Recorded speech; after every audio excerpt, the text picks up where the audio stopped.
I want to bring in Robert E. Kelly. He's an Associate Professor of International Relations from Busan National University in South Korea. Professor Kelly, this show of very lavish military might, what message is Kim Jong-un trying to send? Well, North Korea has been dependent on this sort of military show of force for a long time, since the 1950s. The two Koreas have been divided, and one of the ways that North Korea explains itself, its poverty and the persistence of the conflict with the South, is the American presence in the South and the conflict with the Americans. And so it's very important for North Korea to show off its military capability to prove that North Korea is actually an independent, sovereign Korean state. It's not just sort of, an errant part of South Korea waiting to collapse, but it is in fact a real state, and showing off the military hardware is pretty central to that. Well, he did issue a warning to the U.S., but it's barely as strongly worded as usual. Why the restraint, you think?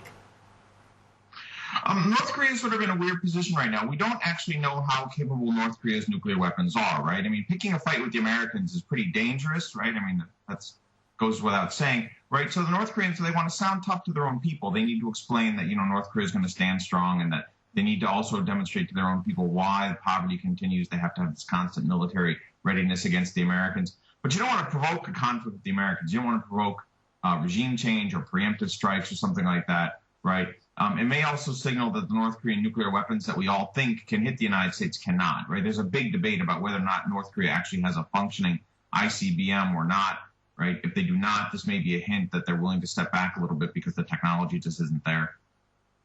Well, he did spend quite a bit of time talking about the North Korean people in his speech, even praising them at some point. I think he called them the source of the North Korean miracle. Is that relatively rare to focus on that? I think he's trying to change the tone from his father. There have been three Kims that have run North Korea. The first Kim was reasonably popular with his own people. He was a tyrannical dictator and everything, but he was pretty popular, had charisma. His son, the second Kim, was really not. The son presided over the famine, in which 10% of the people of the North Korean population died in the late 1990s, and there are very bad memories of that period, as you might imagine. I think this Kim, Kim III, is trying hard to sort of say that he's a man of the people like his grandfather. He's not going to be sort of this secluded recluse like his father, who kind of stood by while a lot of people, literally just fell over and died from famine, right? And I think that's what this Kim Jong-un, is trying to do. He's trying to look more open, more vivacious, more sort of in contact with people, right? Also, this is because North Korea has a constant legitimacy problem. It's good if the leadership actually connects with the people so as to prevent some kind of revolt. Let's talk about China for a second. We saw in Yoon Suk's story how China sent a very highly ranked Politburo member armed with a message from the president. What do you read into Beijing's moves here? Yeah, this is also kind of a big debate in the analyst community right now about North Korea. China and North Korea have been on the outs for a while now, 3 or 4 years, right? Kim Jong-un, the current Kim, has not gone to Beijing. The Chinese haven't really come to North Korea. There's a lot of sort of speculation about whether or not they're drifting or not. Right, but I don't think the Chinese have really sort of made up their mind to cut off North Korea. They're upset with North Korea because of the nuclear program, but I don't think they want to cut them off because they're afraid North Korea will collapse.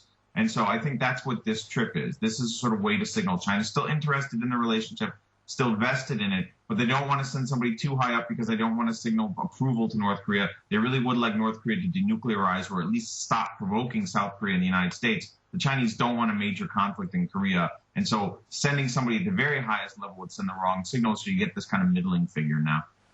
All right, thank you for your insight, Professor Robert E. Kelly, that's speaking from Busan National University in South Korea.